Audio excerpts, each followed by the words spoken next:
I'm a believer that this team's going to win the national championships. The rivalries, it's up there on top of the list, man. And if we allow them to devalue it, we lose a lot of what makes college football special. Don't let them do it. Don't let them devalue what it means to you. And welcome into JUCK on Bucks on a grumpy Thursday morning. Appreciate you so much for joining me.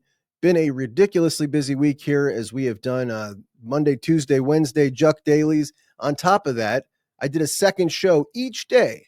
I did Chris Henry Jr.'s show. I did the Blaine Bradford announcement show. I did the Max Riley interview. All that, and all I need from you guys is to like the show, subscribe if you're not already, and if you can, enter in a comment every now and again. Those comments help me bring things to the show. I'll probably answer some of your comments today on today's show, but they also help the algorithm to spit it out to more Buckeye fans, which, of course, we're always trying to do. But I have been harassed on Twitter today and yesterday.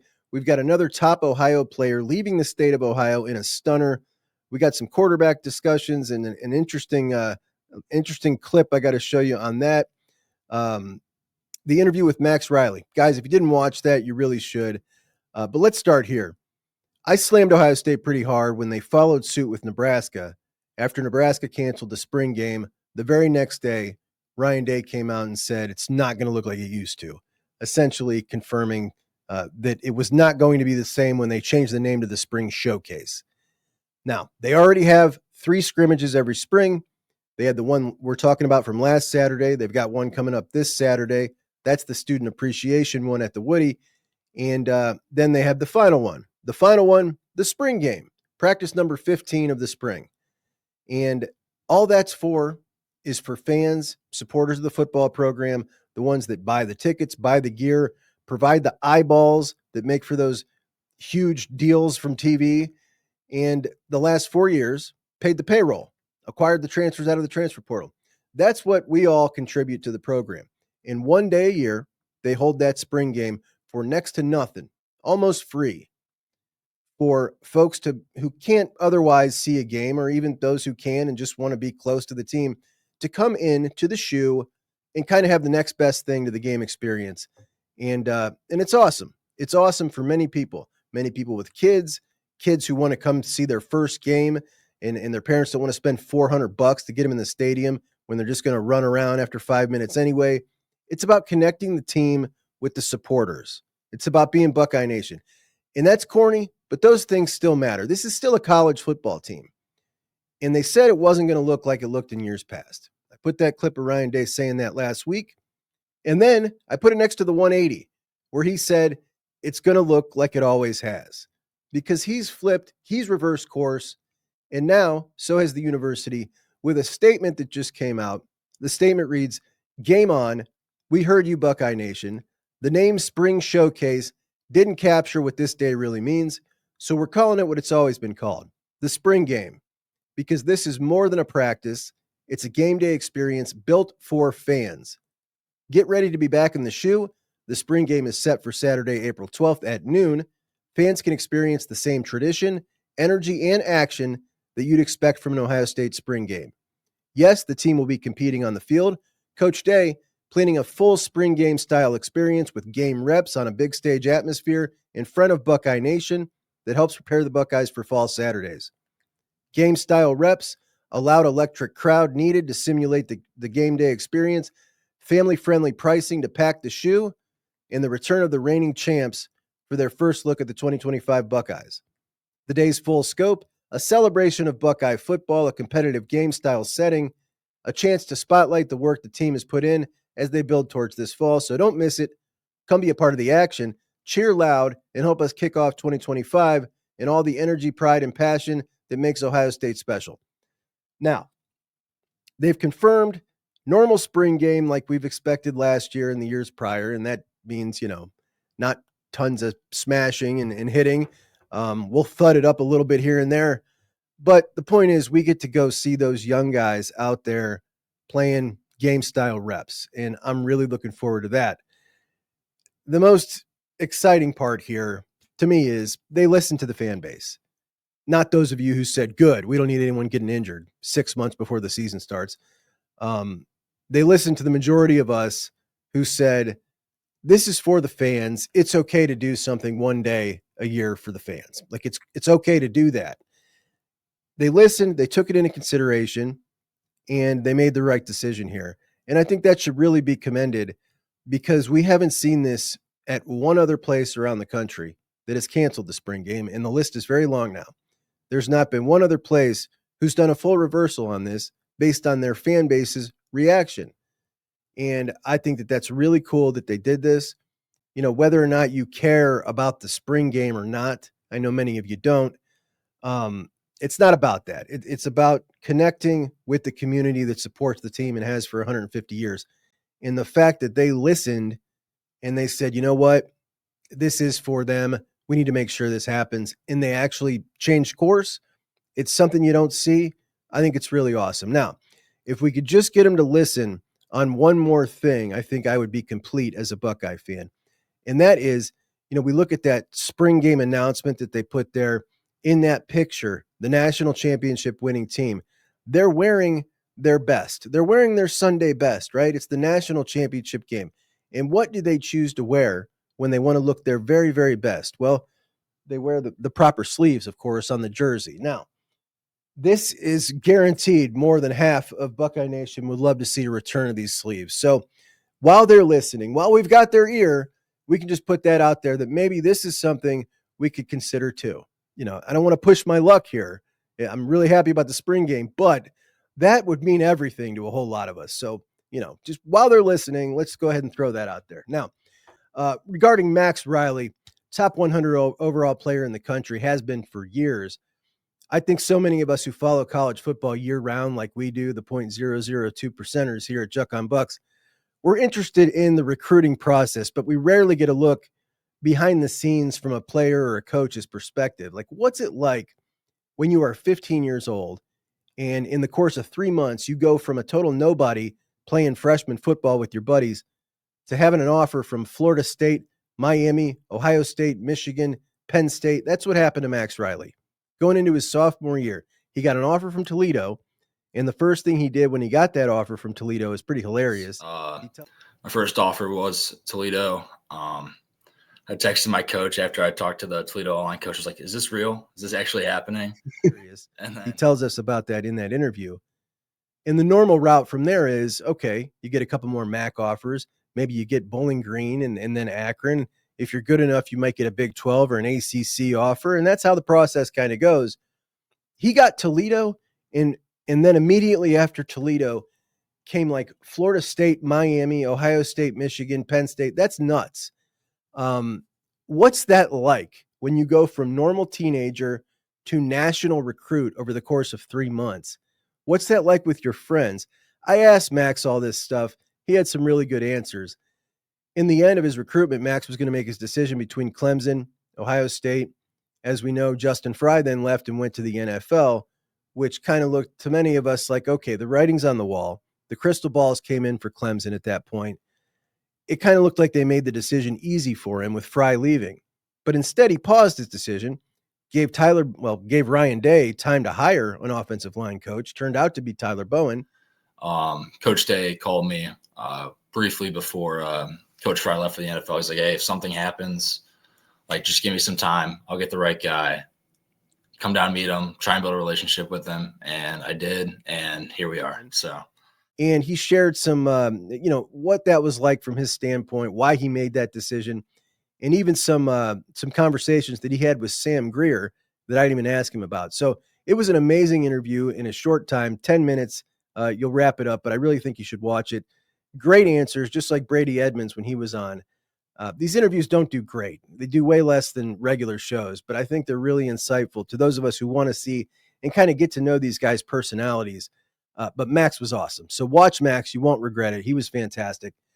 Let's start off with my Grump Fest here. Now, yesterday's show, I said this. Clemson, things are different now. Ultimately, I do think Sincere Johnson is a Buckeye. And then you got Storm Miller out of Strongsville, who is now entertaining West Virginia. This is an interesting cat. This is all football all the time. A football guy, if there ever was one. And that's why I think he ends up at Ohio State playing for James Laurinaitis. And I think, well, Storm Miller, one of the 3 Ohio linebackers that I think many of us thought might be in this class, Storm Miller, CJ Sana, Sincere Johnson, has made his commitment, but it's not to Ohio State. Now, his older brother went to Clemson, and the thought early was he was going to go to Clemson or Ohio State. That was the battle early on, and then it felt like Clemson was dropping off. Now, I mentioned in yesterday's show, West Virginia has kind of come on, which was strange that West Virginia could be competing with Ohio State in any realm. Like, we get competition sometimes from an off the beaten path school. Usually that has to do with money, right? Not the case at West Virginia. So what was it that was drawing him to West Virginia?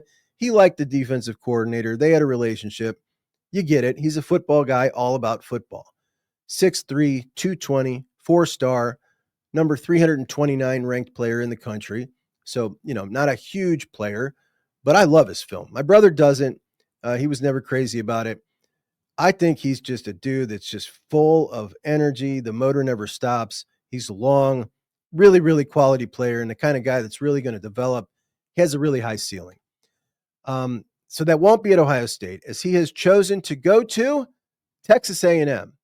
He's chosen to go to Texas A&M, and that wasn't even really on the radar here. And he is 100% locked in to going to Texas A&M, shattering my dream of a 3 Ohio linebacker class. 3 quality linebackers from the state of Ohio: Storm Miller, CJ Sana, Sincere Johnson. I would have loved it. But we can add Storm Miller now to that latest list in the growing trend of what I've been telling everybody since I started this show. These kids are different, man. Miller going to Texas A&M, Caden Gebhardt going to Clemson, Adam Guthrie going to Clemson, Vic Singleton going to Illinois. That's all in this class right here. All players from Ohio that Ohio State was recruiting heavily. Not fringe guys that might have had an Ohio State offer, but the Bucks weren't after them. Bucks were after all those guys. In the class of 2025, Trey McNutt to Oregon, Justin Hill to Alabama. Those 2 are impact players. Then you had Marquise Davis go to Missouri, and Chaz Coleman in the end there, the Bucks were heavy after. He went to Penn State. Bucks end up getting Epi Satanile. And this will be similar to the Bucks getting Epi Satanile and Chaz Coleman going to Penn State when we talk about Storm Miller, because they're going to go get another guy that is of Storm Miller's equal caliber, right? So is it going to hurt the class? No, it's not going to hurt the class. My hope is that James gets heavy after Braden Rouse, who is a linebacker from Georgia that he offered some time ago. And we just watched him recently. He's really, really good. So that would be really cool. Of course, he could still end up pulling Tyler Atkinson, the number 1 linebacker in the country. That could still happen, but not going to hurt the class, just going to hurt the dream of the 3 Ohio linebacker class. And certainly another notch in that negative trend that we're seeing of Ohio players being more apt to go somewhere else. In Texas A&M, I can't recall ever losing a recruit to Texas A&M. I don't know. Maybe it's happened. I certainly can't recall it. Now, this stupid, innocuous tweet that I sent out yesterday, I sent this out because of the hiring of Matt Patricia. The hiring of Matt Patricia, I did several shows on it. I was really surprised at how many Buckeye fans were against the hiring of Matt Patricia. It was well more than 50%. Didn't just dislike the hiring of Matt Patricia. They hated it. And there's a couple reasons. One, he hadn't been in college for 20 years, and he was at Syracuse for like 2 years, 20 years ago. 2 was people were saying Belichick was the mastermind of that defense. He didn't really call the defense and things like that. And then that he was a failed head coach in Detroit. But 4, and I think this was the one that put it over the top for most people, was the consensus coming out of his time at Detroit was that all the players hated him, which is not abnormal when we look at these guys from that Bill Belichick coaching tree, except for Romeo Crennel. You look at Eric Mangini and Bill O'Brien and Josh McDaniels, like everybody hates these guys. These are guys that come out of that Belichick system and they treat everybody like they're Bill Belichick, but they're not. And that doesn't go over well with people when you are an unaccomplished guy and you treat them like you're the head honcho, you're the boss, and you're a jerk. And that is kind of the opinion a lot of people had of Matt Patricia based on those things that were leaking out from players in Detroit.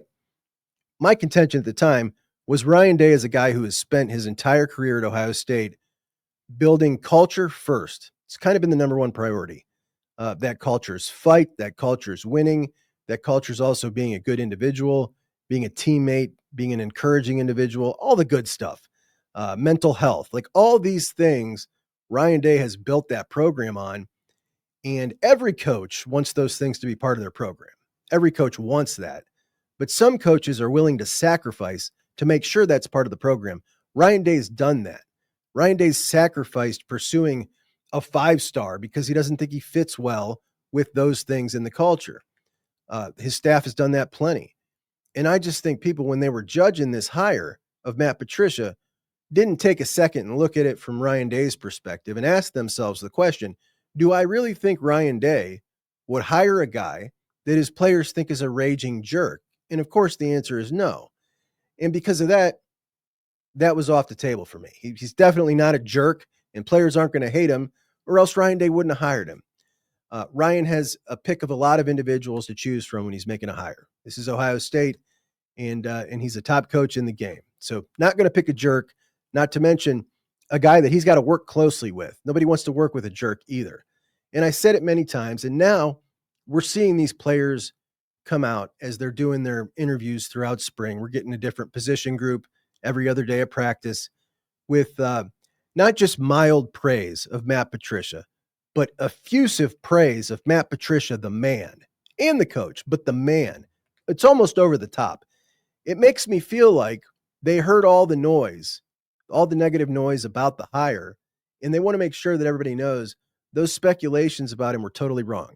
This is a really good guy. We all really like him. And that's why I tweeted out that comment that Lorenzo Styles had to say about him. Never once did I think about Jim Knowles when I was doing that. It didn't even cross my mind. And when reading it, you can see that he says it was refreshing. Lorenzo says the word refreshing in there. But the cesspool that is social media, man, like it doesn't matter what you say. Everything has to have a different meaning, and that meaning has always got to be a shot at someone else. So the Lorenzo comment was taken as a shot at Jim Knowles.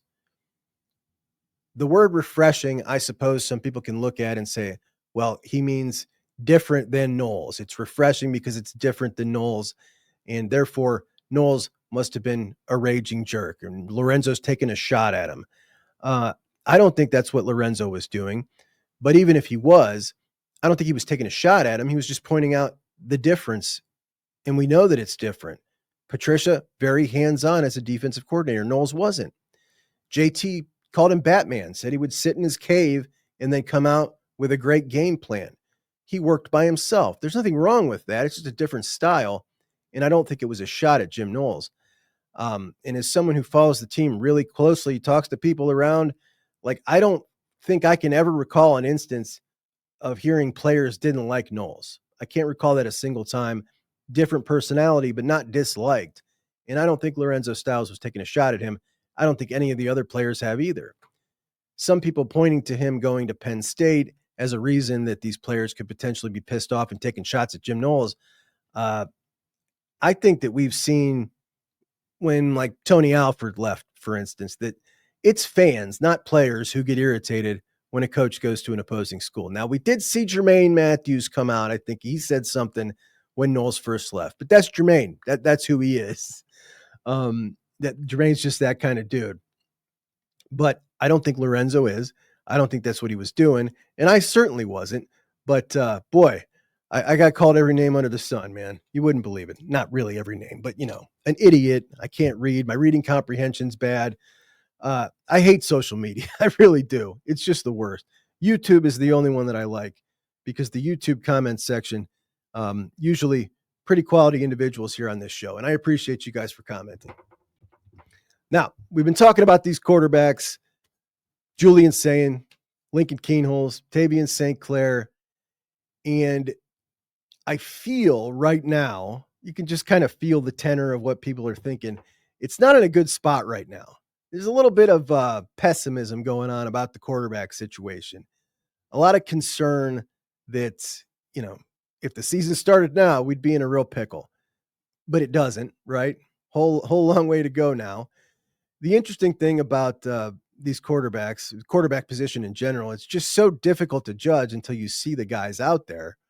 And I saw somebody in my comments say the other day, Julian's never shown us anything on the field, as if it was a negative thing towards him. Like when he was out there, he's never shown us anything. He's never had the opportunity. He's thrown 9 career passes. I don't know what you could show in 9 passes that would sway my way one way or the other. Granted, we saw a really bad throw against Tennessee, and I think that really stands out to people. It's one throw. Like it means nothing, absolutely nothing. I never even thought twice about it. I was at the game. I laughed about it. Like, no, he's not shown us anything. No, he's not had the opportunity to do so. And neither is Lincoln Kienholz. Like, neither of them have. I don't count that Missouri game to mean anything. Like, really next to nothing when it comes to Lincoln Kienholz. But every time I bring these guys up, I get a comment from somebody saying that they think Lincoln Kienholz is the guy because he's bigger, he's more experienced, and he's stronger. And in the nicest possible way, because I think Lincoln Kienholz is a really good dude, awesome Buckeye. When you listen to everything and you consume everything like most of us do, if you're here, you watch the actions of the staff and you try to read between the lines as best you can. But following recruiting and everything that's gone on with Lincoln since he's been here, like I never saw Lincoln Kienholz as the future starter at Ohio State. I didn't think that was something that was in his career trajectory. And, you know, there's one quarterback in every single class. Not every one of them is going to be the eventual starting quarterback at Ohio State. Your hope is you get a really great quarterback. He starts for 2 or maybe even 3 years if you're really lucky. And, you know, there are guys in those in-between classes that will never end up starting.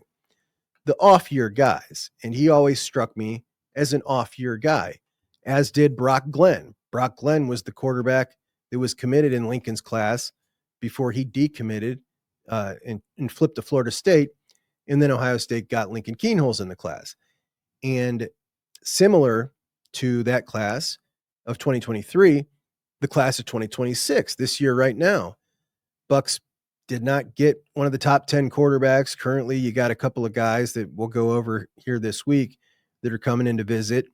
And whoever this is in the class of 2026, it's going to feel like the Lincoln Kienholz recruitment to me, which is it's kind of an off year, quarterback year, where you're trying to get a guy with high upside who, if he, you know, ever develops, maybe could really be something for you, but you're not expecting him to be the starter. And that's kind of the way I viewed that one. And throughout Lincoln's career here, that's how I've always kind of thought of it. When we look at this quarterback room right now, you're looking at Julian, Tavian St. Clair, Brady Edmonds. Those are the guys that, you know, those are the starting kind of guys. That's the way I've always seen it. But this year in 2026, another year where you take a calculated flyer. What was Lincoln's high side? Well, he can throw the ball, but he's a supreme athlete. Tests off the board, ridiculous vertical jump, fast, got the moves. So let's take, he was also, he had a good arm for sure. I'm not trying to knock his arm, I'm just saying but he's a great athlete. And that's the flyer portion of it. So we're going to take a flyer because he has this one talent that's really, really good and hope that you can develop the rest. But I never saw him as a starter. You're counting on Julian Sayin. You're counting on Tavian St. Clair. You're counting on a Brady Edmonds if he comes in. Those are the guys you're counting on to be the starter. Backup quarterbacks on your roster exist, and that's the way Lincoln's always felt to me. Now, doesn't mean he can't win. He certainly can. But I want to play this clip for you here. You want to start positive or negative? What do you want to start with? People always say I'm a hater. I got both. I got both for you. Start with the bad news, then we'll move to the good news. All right, the bad news. Lincoln Kienholz is not good. There's no chance that he can be the quarterback at Ohio State. Okay. Julian Sayin is really struggling, and the biggest issue right now is he's not a tough kid. That's very alarming. Tavian is not going to be ready. He's a year away. So literally looking at the quarterback position right now, the only option is for Julian Sayin's nuts to drop and to become a tougher guy and really become a grown-ass college quarterback. That's the only option. Lincoln's not good enough. Tavian's just too raw right now. And this is definitely an overreaction because it's so early in spring. Tavian could have a massive glow up as he gets more experience. I'm not saying this is the end all be all. Now, Lincoln is never going to happen. But I just wanted to play that clip to illustrate, like, this is the noise that's going around, right? And he has excellent sources, whether you like him or not. I know that to be an excellent sourced guy, and he's not making that up. He heard that, and what he's saying is that's not just one person's opinion. He's not saying like one person told me that. He's saying this is a sentiment from several folks in the building that Lincoln Kienholz is not a starting caliber quarterback at Ohio State. And if he were to be the starting quarterback at Ohio State, it means we're in trouble in this offense. You're going to have to adjust some things. The part about Julian not being tough, well, that's not surprising to me. He doesn't seem like a tough quarterback guy, like a guy who takes it on the chin and gets up and laughs at you like a Will Howard. Like, that's not the impression you get from him. And anytime a kid comes to Ohio State from out of state and his mom moves to Columbus to live close to him, like, that doesn't really scream like this is a kid who's been raised tough, independent. When you hear him talk, like, I've never got that sense from him. Doesn't mean he can't grow into it. And that's obviously what you hope for in a quarterback, but he has the talent. He's got the prerequisite talent to be the eventual starting quarterback at Ohio State. And it's going to be interesting to see how this shapes out, because if he's got to get tougher and he's got to grow up and he's got to get the hang of it more, and Lincoln never was intended to be that guy and doesn't quite have the skill to be that guy, and Tavian is obviously still a year away, where does that leave us? Where does that leave us as we go? Well, it leaves us in one spot, and that is Julian's got to get it. And if Julian doesn't get it, we could potentially be wasting an amazing defense. I think this defense is going to be awesome on a so-so offense. And I hope that's not the case. But if it were to go to that and Julian was not getting it and you're into the season, this is where you can use that upside with Lincoln, and you can tinker around with that offense a little bit, make it a little bit more quarterback run heavy. And I think you could potentially tweak that. The problem is I don't think we've ever seen Ryan Day be willing to do that. Would he be willing to do that if he did have a really great defense and it wasn't working out for Julian, to tweak that offense a little bit? Would you even pull the plug if Julian was the starter and mess with him mentally like that and switch to Lincoln? All things that obviously we're a far way away from, and a ton of speculation here, but interesting fodder on a Thursday.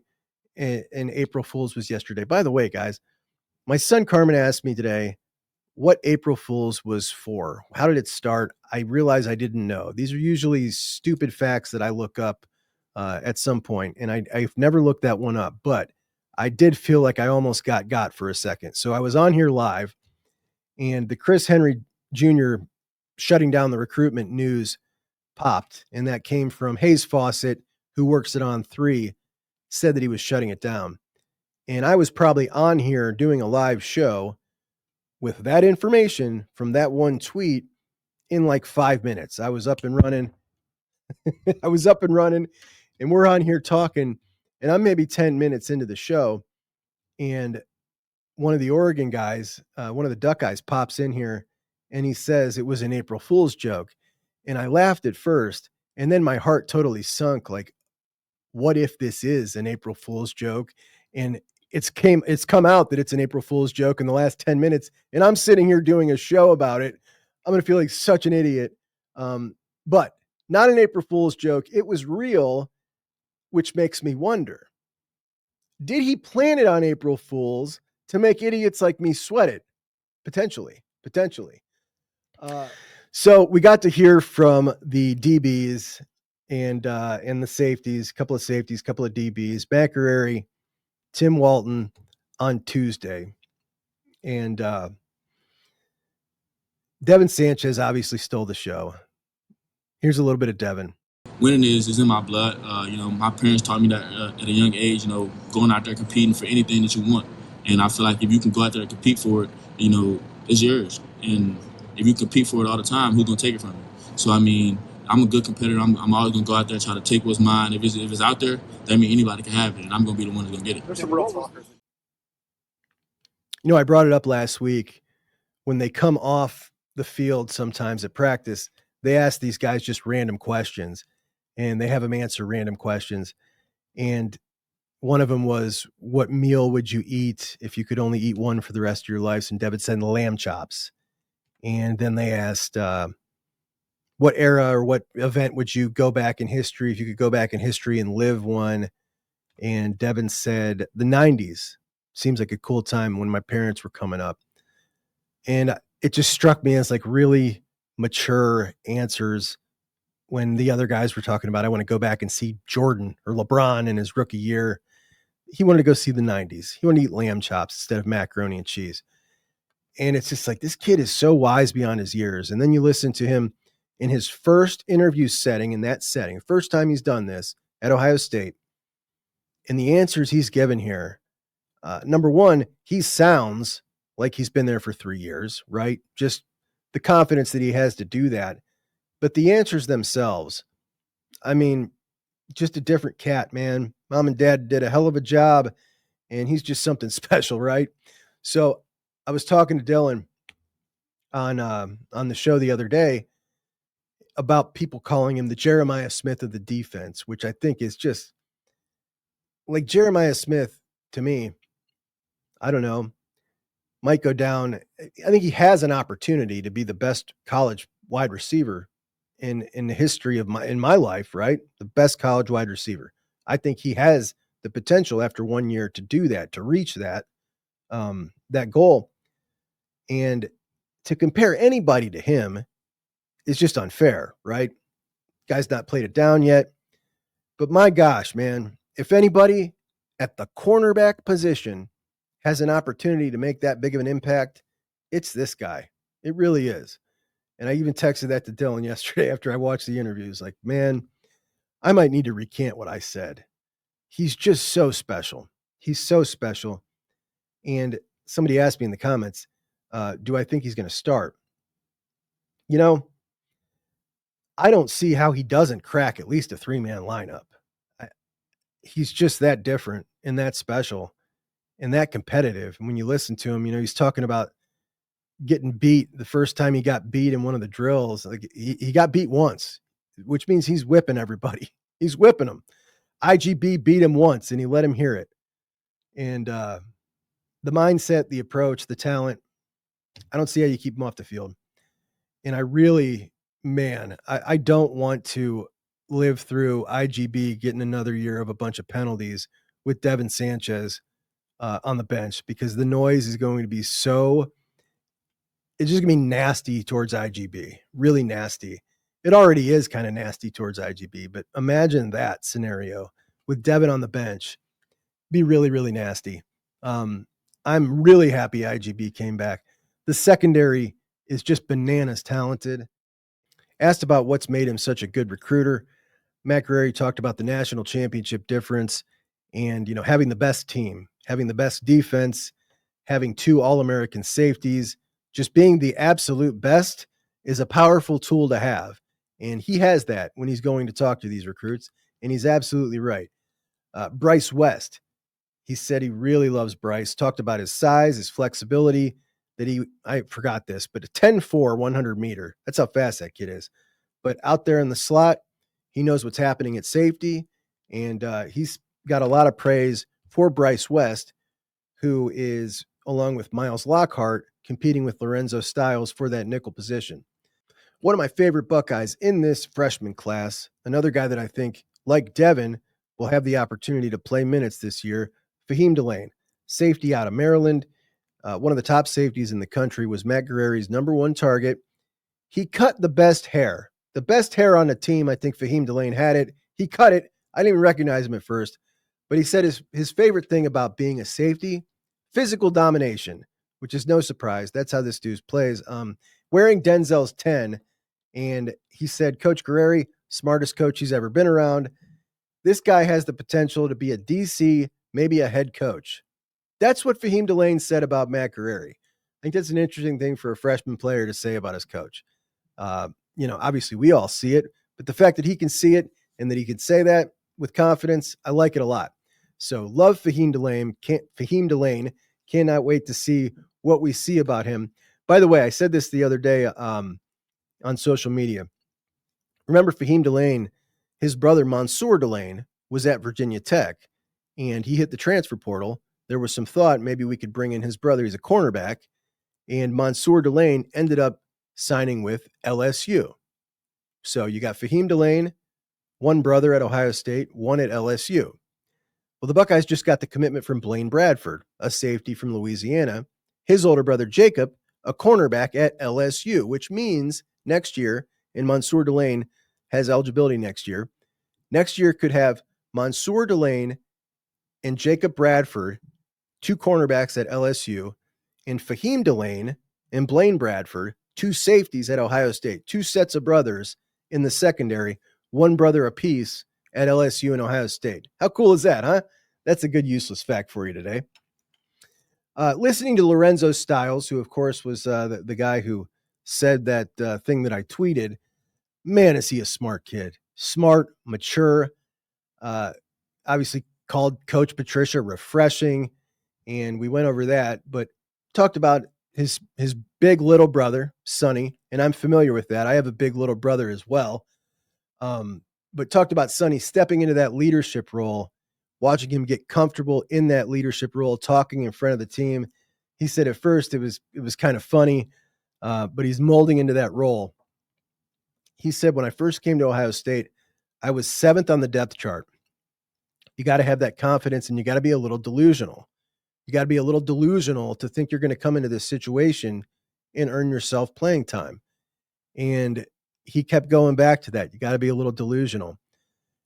I think he's just an awesome dude. And I really hope that, last year watching him play, I didn't feel great coming into this year with him as the presumptive guy at the nickel, especially coming from Hancock. Feels like a big drop off. But as far as like the quality of the individual and the athlete, I think he's a really good athlete. And boy, I'm sure rooting for him. He is an awesome kid. Then you had Jermaine Matthews did not show up. Jermaine didn't show up, but Lorenzo had some good things to say about him. Said he's an energy giver. He's maturing, and he's showing some leadership capabilities as well. But asked for one guy who's really popping this spring, he said Malik Hartford. Malik has caught his eye, holds himself in a high standard, went really hard in the winter, and that's great to hear. All right, former 5-star cornerback Aaron Scott last year came in as a freshman, this year his second year, and apparently the reporter asking him this question had heard from other players that Aaron Scott needs to grow up a little bit last year. Well, Aaron Scott didn't know this was being said about him last year, and he doesn't agree that he needed to grow up last year. This little exchange was pretty funny. I'm close. I'm close. We were here last year, players talking about tons of ability, just needs to kind of grow up a little bit. Is that a fair assessment? What'd you say? Sorry. And he needs to grow up a little bit. Yeah. It's common for a freshman. Mm-hmm. Who talking about? Players would say that about you. Oh, I need to grow up? Yeah, but that's typical for a freshman. Uh-huh. So did you kind of feel that way too? Not for real, honestly. But if they said that, then I'll just take that. It wasn't a negative. It was just like he's a typical freshman. Doesn't know what he doesn't know. Yeah, I feel like I knew a lot. I feel like I didn't know too much, but I feel like I held my own. But definitely could have learned more. I didn't know too much coming out of high school because just basically how our program in high school wasn't that advanced, not how other schools did, I would say. Thank you, Aaron.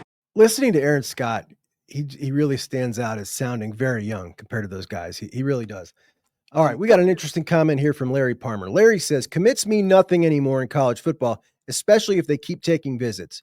Committing is just a leverage boost for NIL to see how much more they can get. So I thought that was interesting, Larry. I went back and looked at last year's class. And out-of-state targets who committed to Ohio State, we just went with the out-of-state guys. So out-of-state guys who committed to Ohio State, how many of them continued to take visits? Now, again, this is just off my recollection, but from my recollection, there were 8 guys who committed to Ohio State from out of state, and continue to take visits. And those 8 guys were London Merritt, who ended up at Colorado, Javon Boggs, who ended up at Cocoa Beach. He was a wide receiver, one of the first guys in the class.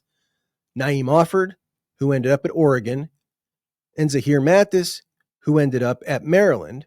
So that's 4 that ended up decommitting and going somewhere else. And then you got 4 that remain. That's Riley Pettijohn out of Texas. He was still taking visits. Ziggy Grady out of Alabama. He was still taking visits. He was hot and heavy with Auburn for a minute. You've got TJ Alford, who was still taking visits. He was still doing a whole circuit. And then you got Jarquez Carter out of Florida, was visiting Miami and Florida. So 8 out-of-state guys that committed and were still taking visits. 4 of them ended up at Ohio State. 4 of them ended up elsewhere. The following guys, I don't think were taking visits after they committed. That's Devin Sanchez, Quincy Porter, Fahim Delane, Des Jones, Phillip Bell, Isaiah West, Deshaun Stewart, Trajan Odom, and Javon McFadden. So I think you're at about 50%. Now, when we look at them, how do we, decipher which ones are the ones that are going to end up somewhere else and are playing a leverage game? And how do we decipher the ones that are really in it because they want to be at Ohio State and they've got their stuff taken care of? Honestly, when you look at the families, I feel like the Pettijohn family, the Sanchez family, very similar. The Bradford family strikes me as that kind of family.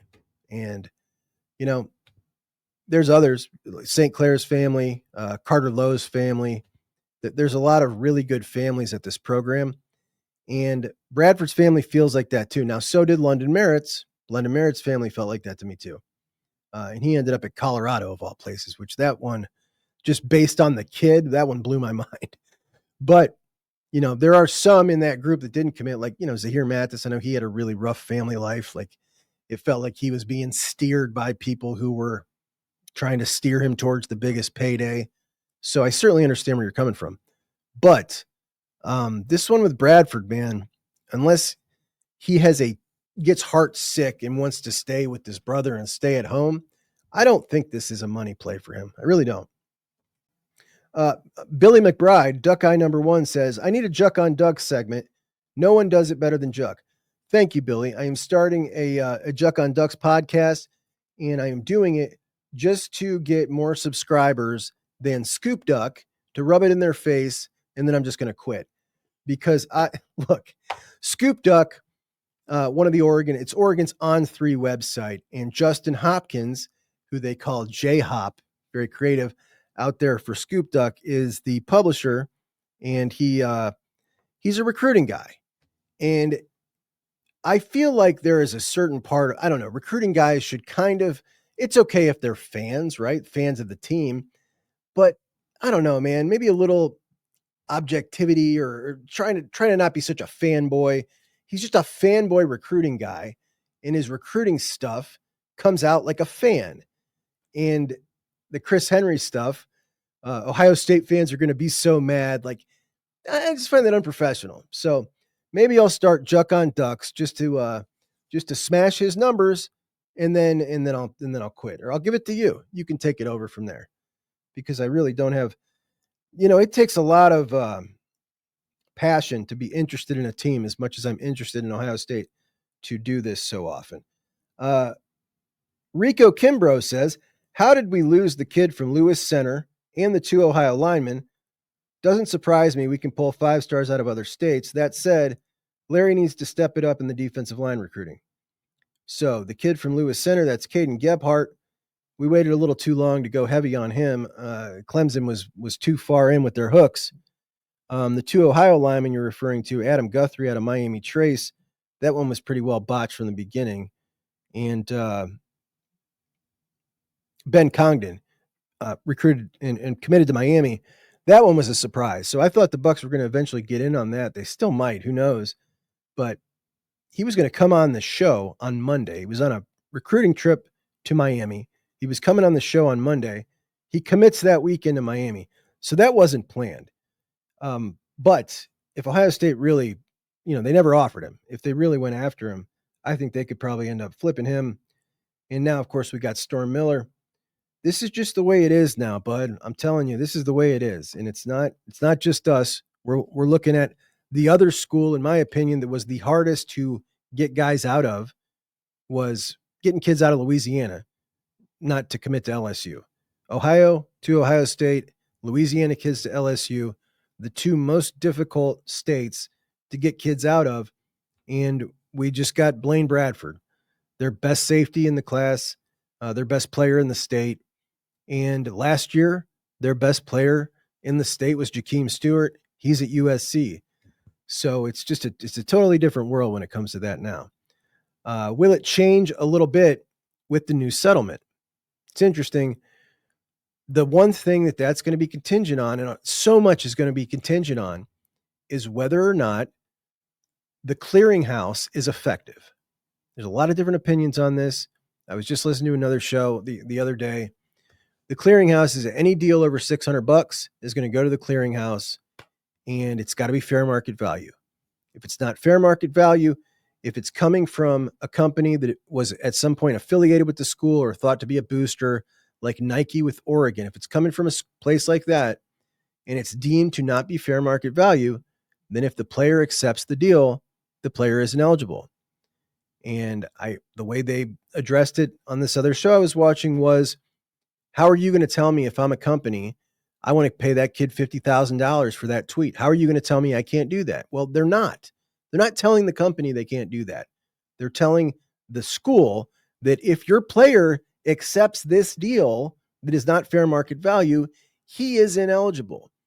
And everybody thinks this is going to get sued into oblivion and blah, blah. It's all going to be contingent on this. If this holds up the clearinghouse, then we are going to see a lot of changes in pay for play, a lot. And I will love it simply for the fact that I think this is just nonsense, that you've got these schools coming out just buying guys, schools that have no business being in the breathing the same air as a prestigious football factory like Ohio State, taking recruits from us. Like, that just has never happened. So anyway, that's my thoughts on that. I appreciate you guys. I'll talk to you soon. JUCK out.